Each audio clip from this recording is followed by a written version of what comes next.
Los barcos de guerra oxidados no suelen aparecer en las páginas de Playboy. Aún así, entre los desnudos de la edición griega de 1996 hay fotos de un barco llamado Leone.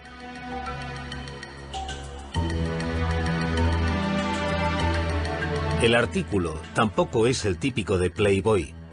Describe cómo el Leone, un destructor estadounidense de la Segunda Guerra Mundial, se desguaza tras medio siglo de servicio y casi 4 décadas con la marina griega.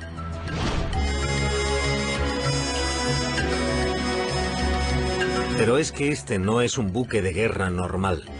El buque que los griegos llaman Leone tiene un pasado legendario. Hace mucho tiempo se lo conocía como el USS Eldridge, en la época en la que supuestamente fue objeto de un audaz experimento de teletransporte e invisibilidad.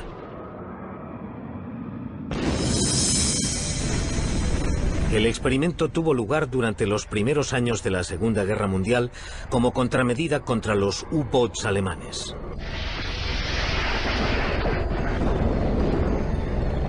Los convoys aliados eran un salvavidas. Traían hombres, productos y armas en el momento de mayor necesidad, pero eran lentos y problemáticos, y a menudo estaban fabricados con piezas de barcos viejos y decrépitos. Los barcos que los protegían estaban por detrás de los submarinos enemigos, ya que tenían mayores ángulos de rotación.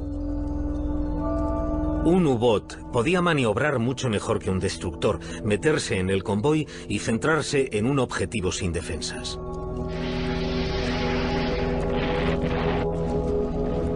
Solo en 1942 se torpedearon y se hundieron más de 1000 barcos aliados. Para combatir a los submarinos, la Marina estadounidense desarrolló un barco de guerra más manejable llamado destructor escolta. Un destructor escolta es un barco antisubmarino. Es como un destructor, pero no es tan rápido. Y tiene un radio de giro mucho más pequeño. Puede que no solo tuviera una mejor maniobrabilidad. Los que creen en el experimento Filadelfia dicen que había planes para darle al destructor escolta una gran ventaja sobre los submarinos. Invisibilidad. El supuesto invento de nada menos que Albert Einstein. Einstein, de hecho, trabajaba para la Marina en esa época. Oficialmente trabajaba en ideas para armas convencionales, incluyendo torpedos y minas submarinas. Pero eso era para ocultar el verdadero proyecto de Einstein, o eso dicen los que creen en la historia, entre ellos un supuesto testigo ocular del experimento llamado Carlos Allende. Según Allende, la Marina usó una variación de la teoría del campo unificado de Einstein, que en ese momento estaba supuestamente incompleta. Usaron la teoría del campo unificado para curvar la luz, para volver invisible el barco, porque estaba rodeado de una niebla electromagnética. También fue Allende el que desveló la identidad del presunto barco de pruebas, un destructor escolta. Para asombro de los espectadores, no solo era indetectable para el radar, sino invisible también ópticamente. El Eldridge consiguió presuntamente la forma suprema de camuflaje, la invisibilidad. Pero entonces tuvo lugar un efecto aún más extraño: teletransporte.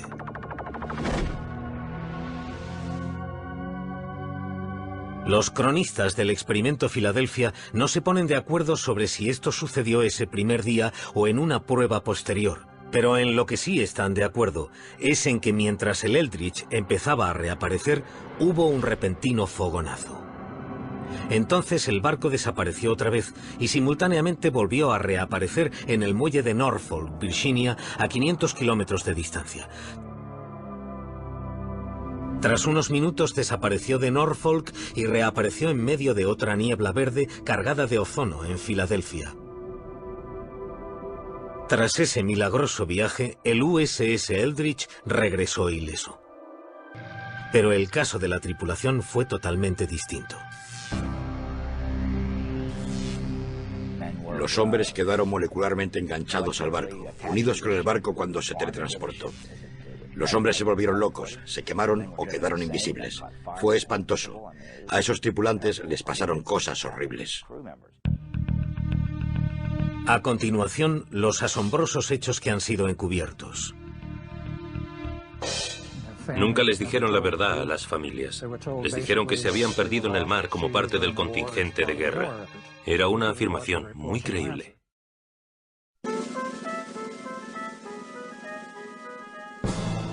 Muelle naval de Filadelfia, verano de 1943. Según la leyenda, el USS Eldridge volvió tras ser teletransportado cientos de kilómetros.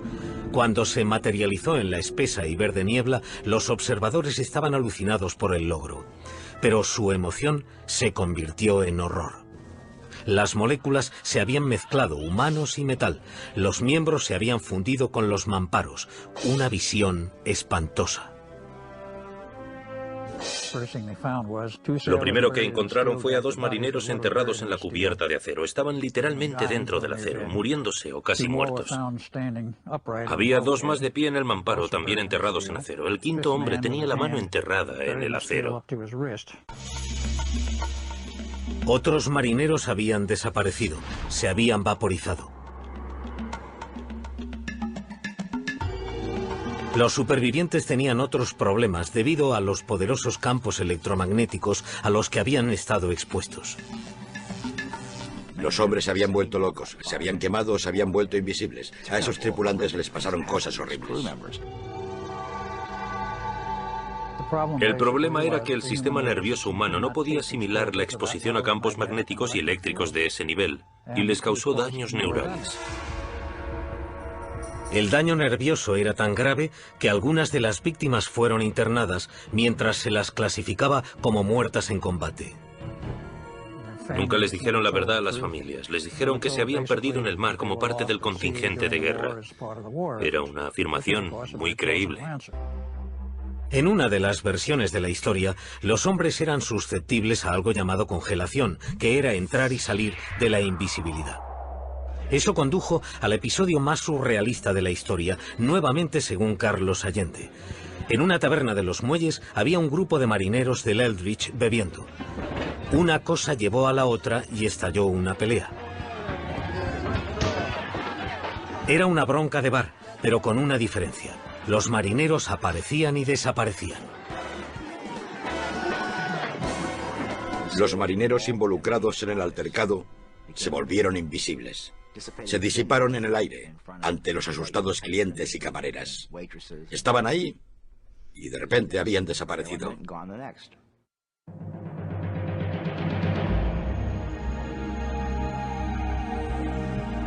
Enfrentados a estos extraños efectos y a la carnicería del Eldridge, se dice que la Marina desechó toda la operación. Se disolvió el equipo científico y se cancelaron los siguientes experimentos.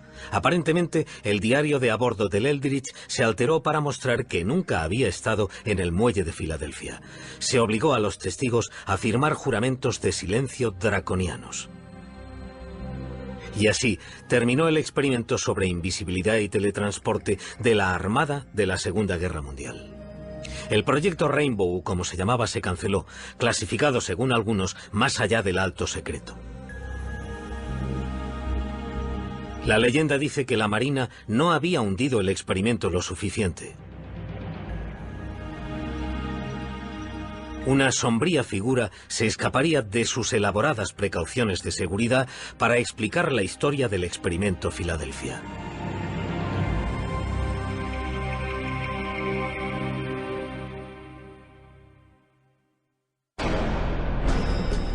A continuación, los secretos de la Marina anotados en un libro legendario, unas revelaciones sorprendentes. Esos tres escritores resolvían todos los misterios del universo. Hablaban de modos y métodos de viaje usados por los ovnis. Hablaban sobre el comportamiento y la ética de los seres que gobernaban esas naves espaciales.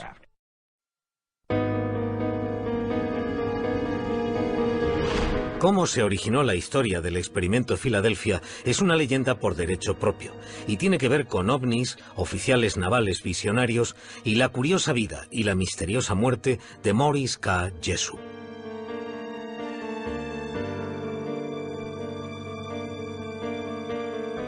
Jessup era científico y escritor, uno de los primeros investigadores de lo paranormal. Las cosas inexplicables le producían curiosidad y siempre pensó que la ciencia debía estudiar las excepciones, las irregularidades, creo que las llamaba, las cosas que no encajaban con las teorías. En 1955 publicó The Case for the UFO. El libro es un valiente intento por legitimizar un tema que las revistas baratas y las películas de serie B ya habían corrompido.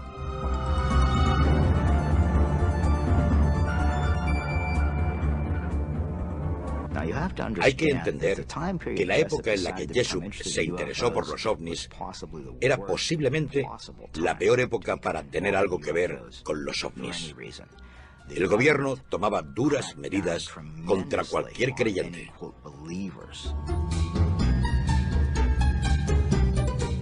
Este desprecio oficial ocultaba un interés real del gobierno. Había informes de pilotos militares acerca de objetos voladores que nadie podía explicar.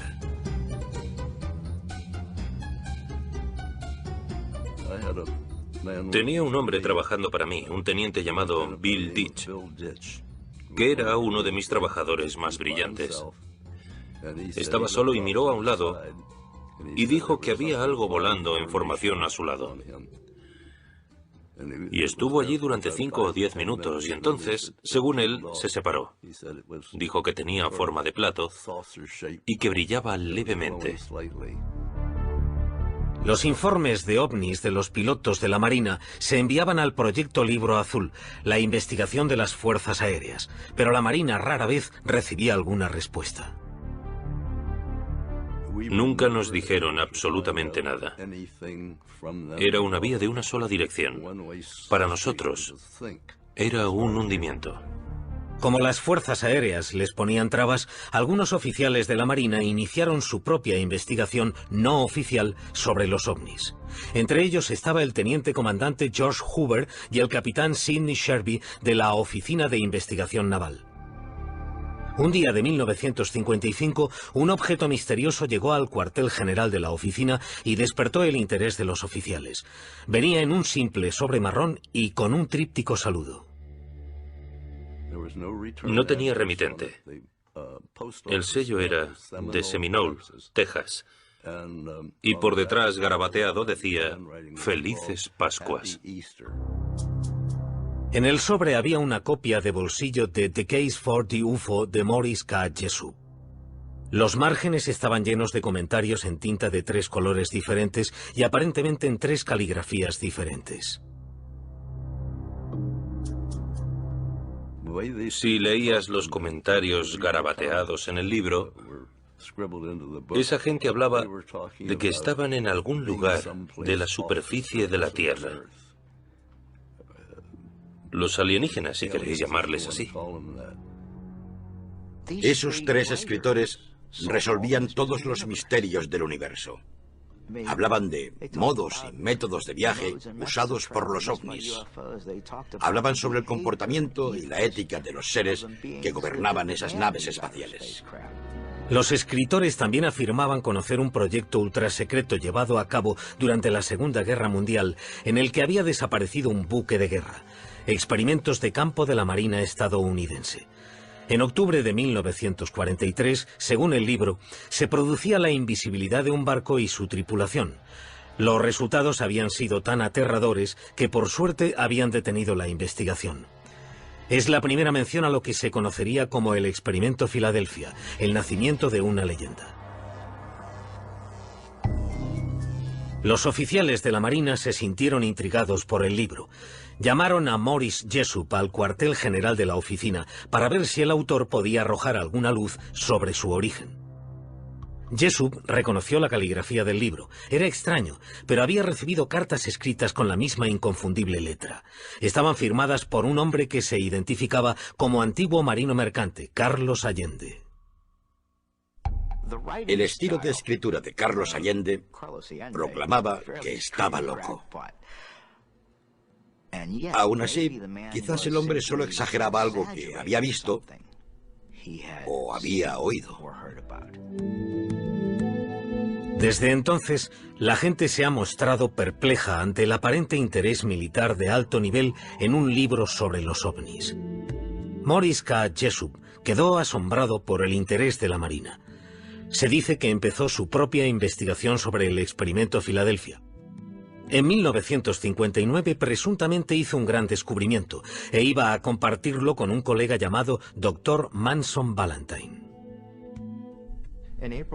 En abril de 1959, Morris Jessup llamó a su amigo, el Dr. Valentine, y le dijo: creo que he encontrado algo que tiene que ver con el experimento Filadelfia, que he estado investigando, y quiero mostrarte lo que he encontrado.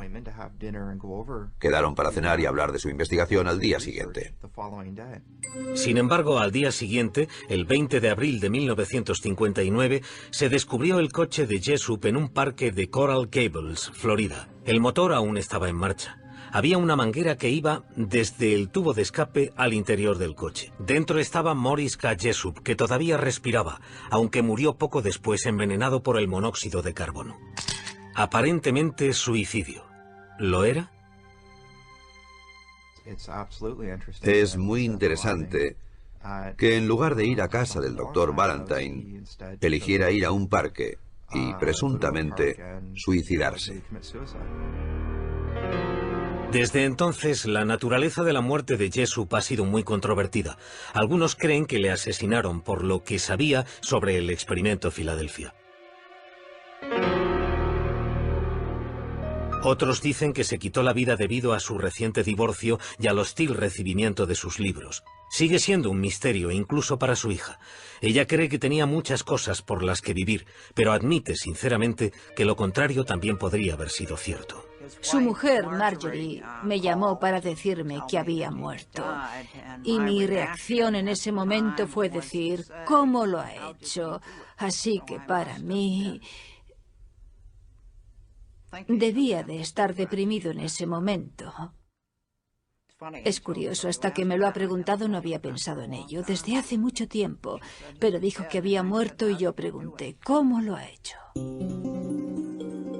Sea como sea, la muerte de Morris Jessup añade misterio y credibilidad al experimento Filadelfia. Es una historia muy triste, pero que hiciera eso ayudó a propagar y autentificar los rumores de que había algo, que esto tenía algo de cierto.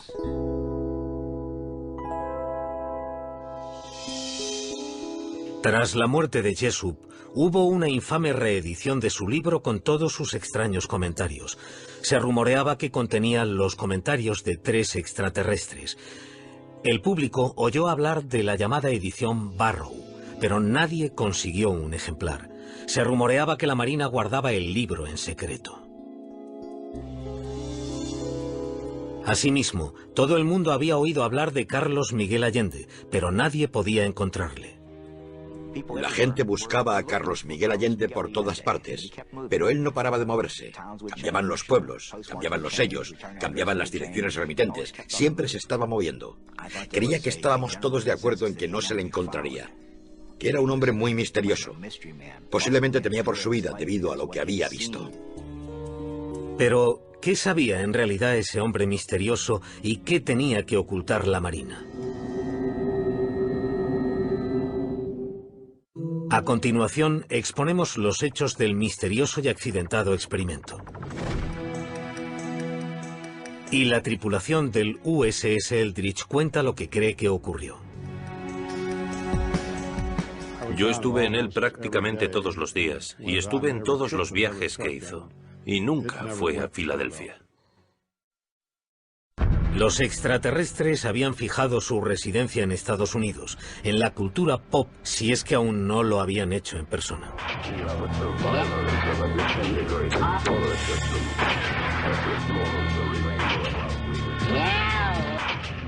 Los ovnis, Roswell, los ovnis de los 50, Expediente X, Alien, más Alien, hombres de negro, monstruos del lago Ness, juguetes, camisetas, figuras, libros, juegos. Todo esto forma parte de la historia paranormal de los últimos 40 años. Todo está en mi mazmorra. Bienvenidos a mi mundo.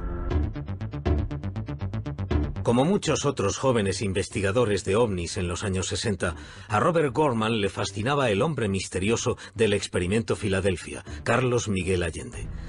Pero a diferencia de otros cazadores de Allende, Gorman vive en New Kensington, Pensilvania, el mismo lugar desde el que Allende envió muchas de sus cartas. Pensé que si alguien podía encontrar a Allende sería yo, porque vivo en el mismo pueblo y no tengo que viajar mucho. Tendría que poder intentarlo, y a finales de los 60 lo intentaba con fuerza. Gorman y los demás tenían pocas cosas con las que trabajar. La única información sobre Allende era su número de identificación de marinero, que incluyó en sus primeras cartas. Aparecieron hombres que afirmaban ser Carlos Miguel Allende, pero eran impostores que no podían presentar documentos de la Marina. Durante los años 60, su fama clandestina creció. Se creía que la Marina tenía un interés secreto en un libro que les habían enviado anónimamente por correo unos seres desconocidos. Un artículo de la revista Saga de finales del 67 y 2 novelas de bolsillo del 68 supusieron el nacimiento del misterio Allende Jessup en la mente del tipo normal y corriente de a pie. Alrededor de Carlos Allende creció una considerable industria casera. Todo el mundo parecía llenarse los bolsillos, excepto el propio Allende, que también respondía al nombre de Carl Allen.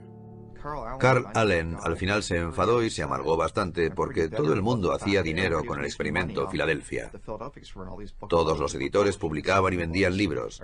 Todo el mundo publicaba en sus libros las cartas que él le había escrito a Morris Jessup. Todo el mundo parecía estar haciendo dinero con esa historia, menos la persona que se la había inventado, Carl Allen. Así que en el verano del 69, Carl M. Allen, con una copia de la edición Barrow en la mano, entró en el cuartel general de la Oficina de Investigación Naval y confesó que todo aquello era una broma de mal gusto. Dijo que eran las mentiras más delirantes que había escrito nunca. Su confesión fue el segundo gran golpe que recibió el movimiento OVNI en un año. A principios de 1969, las fuerzas aéreas dejaron oficialmente de suministrar fondos para las investigaciones de lo paranormal. Dijeron que los ovnis no existían. Cerraron filas con la Marina, que había abandonado su búsqueda no oficial de extraños objetos voladores. El estudio de los ovnis no solo perdió su legitimidad en el gobierno, sino también a su chico de bandera, el supuesto extraterrestre Carlos Allende. Pero de ningún modo significó el final de la leyenda del experimento Filadelfia. En 1975, el Triángulo de las Bermudas de Charles Berlitz se convirtió en una sensacional editorial. Entre los informes sobre barcos y aviones desaparecidos estaba la historia del experimento del barco invisible de la Segunda Guerra Mundial.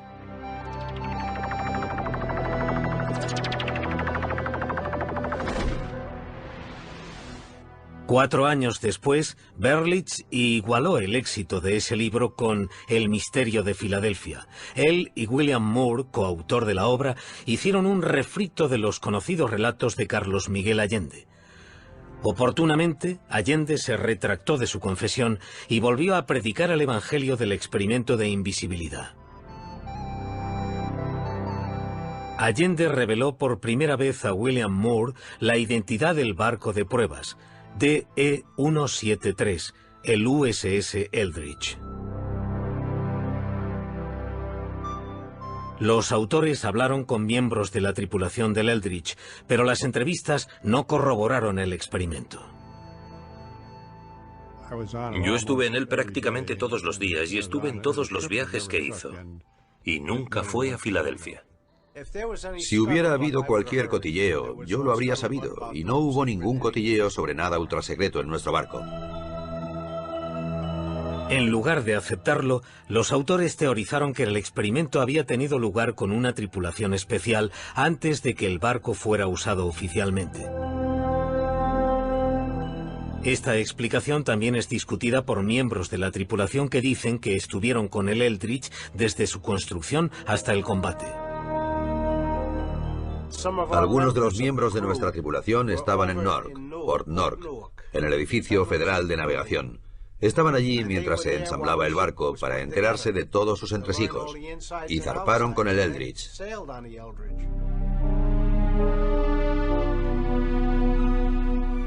Mientras los miembros de la tripulación ridiculizaban la idea del experimento Filadelfia, el público lo aceptaba con entusiasmo. El libro fue otro éxito. Mientras se reavivaba el interés sobre este asunto, el hombre que se ocultaba tras él fue finalmente desenmascarado. Sucedió gracias a una increíble coincidencia. Robert Gorman y Carlos Allende vivían en el mismo pueblo, New Kensington, Pensilvania. En 1979, Gorman hablaba con un vecino, un hombre llamado Allen, que de repente le reveló que era el padre de Carl Allen, alias Carlos Miguel Allende, y que tenía documentos para demostrarlo. Me dijo: Carl nos envía cosas continuamente. Deje que vaya a buscar algunos de sus papeles. Desapareció y volvió al cabo de un momento con una caja bastante grande, pesada, con 2 asas. Y me dijo: tome, puede usar todo lo que hay aquí dentro. Sírvase usted mismo. Mire, aunque me sentía bastante escéptico. No sé por qué me sentía escéptico. Y la abrí y había un fajo de papeles de marinería. Y miré una esquina y vi esos hermosos números: 7416175. El mismo número que había enviado en la postdata de una carta a Jessup. Y supe que tenía el material auténtico, que no era un impostor. Fue un momento increíble. Sabía que tenía el material auténtico. Carlos Miguel Allende.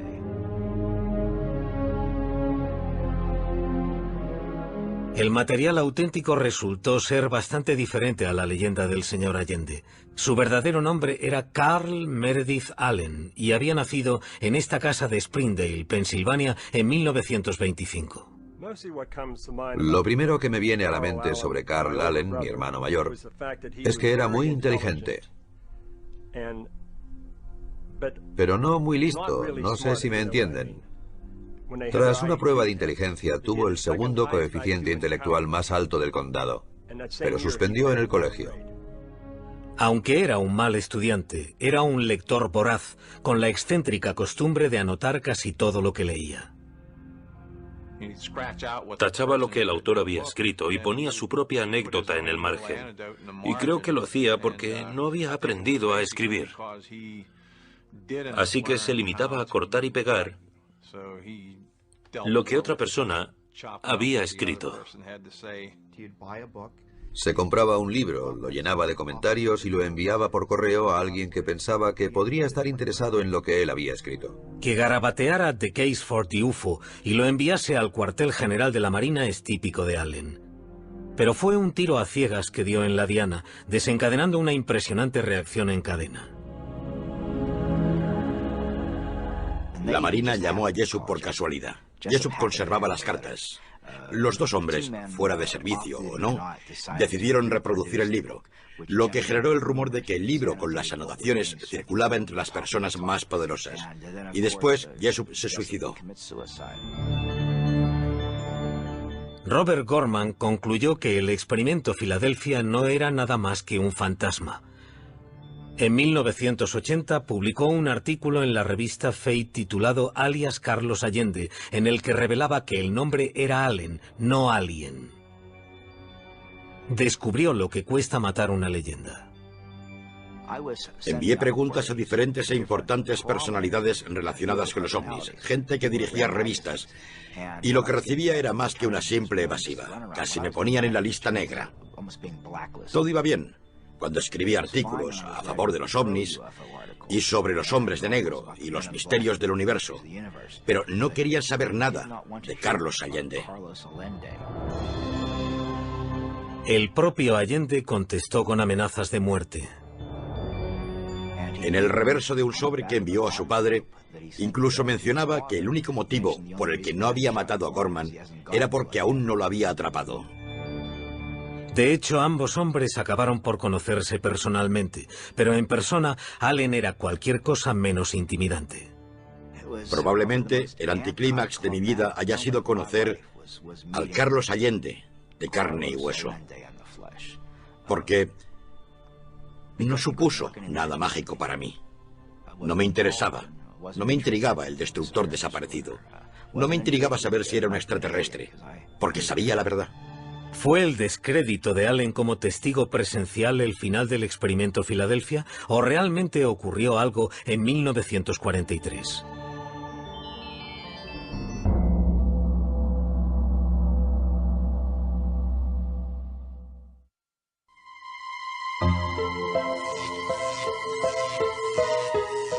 A continuación, lo que dijo la Marina y cómo se desvaneció la leyenda del barco desaparecido. Nos pareció que lo que esos chicos decían sobre volver invisible un barco era hablar por hablar. Verano de 1996, 53 años después de haber estado supuestamente involucrado en un experimento sobre la invisibilidad, el USS Eldridge vuelve a desaparecer. Desde 1955, el buque de guerra ha servido en la Marina griega bajo un nombre nuevo, el Leone. Pero los oficiales griegos no saben dónde está. Les avergüenza contarle a un periodista de Playboy que le han perdido la pista a un barco de 1.200 toneladas.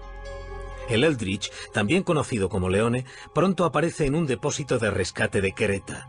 Su más reciente desaparición se ha debido a un error burocrático, no a un experimento ultrasecreto. Su última aparición es en la revista Playboy, antes de que lo desguacen con sopletes y lo vendan como chatarra. ¿Pero qué tienen de ciertos los rumores sobre un experimento ultrasecreto durante la Segunda Guerra Mundial? En esa época había la tecnología necesaria para volver algo ópticamente invisible. ¿Encontraron la manera de teletransportar un objeto de un sitio a otro instantáneamente? A principios de los años 40, en cierto modo se habían puesto en marcha técnicas de invisibilidad. Iban desde simples pantallas de humo a un ingenioso plan para camuflar los aviones que en clave se llamaba Yehoti. Proyecto Yehoti. Se equipan 2 aviones con faros sellados en las alas para iluminar la silueta del avión a cielo abierto. Tuvo un relativo éxito. La Marina consideró todas las opciones para esconder sus barcos de los submarinos que los rondaban, incluso el truco de un mago llamado Joseph Dunninger. El señor Dunninger, para obtener más publicidad, dijo que podía hacer invisibles los barcos de guerra. Convocó una conferencia de prensa para demostrarlo y dijo que, bueno, no tenía un barco de guerra y que, por supuesto, no cabría en una sala de hotel, así que haría desaparecer una foto. Y lo hizo. Hizo desaparecer la foto del barco de guerra. Los militares se enteraron y fueron a verle.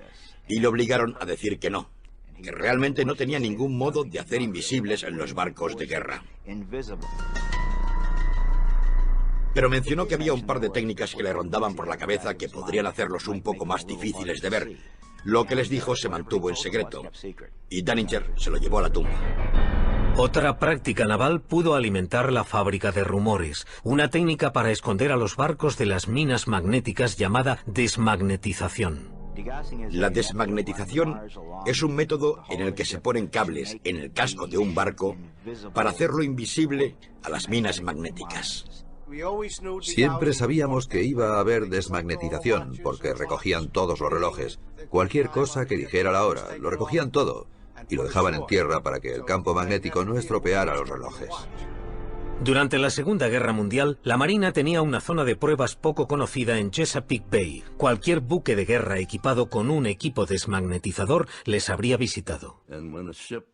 Y cuando un barco tenía un equipo de desmagnetización, se usaba en esa zona para ver si hacía contacto con alguno de los puntos de control o no. Y cuando pasaba y no dejaba ninguna señal, se consideraba que el equipo de desmagnetización funcionaba y se dejaba marchar el barco. La Marina sostiene que la fuente original de la leyenda del barco desaparecido fue una exageración del proceso de desmagnetización. Nos pareció que lo que esos chicos decían sobre volver invisible un barco era hablar por hablar. Y la invisibilidad de la que hablaban era la invisibilidad magnética para la desmagnetización. En cuanto a los rumores de teletransporte, algunos trabajos modernos en ese campo nos dan un poco de perspectiva. Por ejemplo, en Caltech, en Pasadena, sobre una mesa que flota sobre un cojín de aire. Disparando un rayo láser a través de un laberinto de espejos, los científicos producen un efecto llamado teletransporte cuántico. Es la realización en miniatura de algo sacado de Star Trek. Es algo tan fantástico en este momento, científicamente hablando, que está casi en el campo de la ciencia ficción.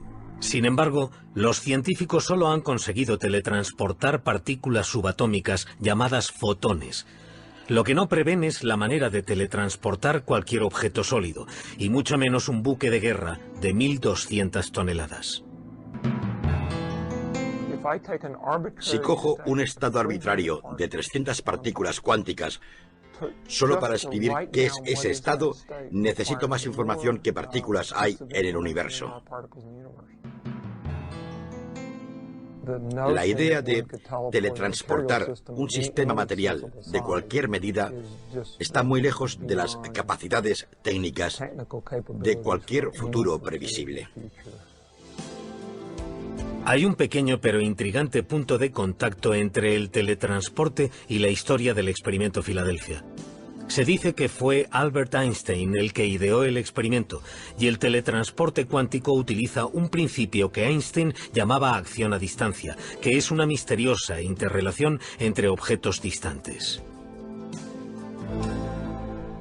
Él fue el primero en señalar la existencia de ese recurso en un artículo de 1935. En un contexto totalmente diferente, no para usarlo como teletransporte. En realidad lo había sugerido como contraejemplo de la teoría de la mecánica cuántica. Aunque él no lo pretendiera, la teoría de Einstein se convirtió en una de las inspiraciones del teletransporte cuántico. Los hechos demostrables que hay en el experimento Filadelfia son muy pocos. Y aún hay algunas preguntas sin respuesta. ¿Por qué la Oficina de Investigación Naval se interesó por un libro sobre ovnis que contenía la historia de un barco de la Marina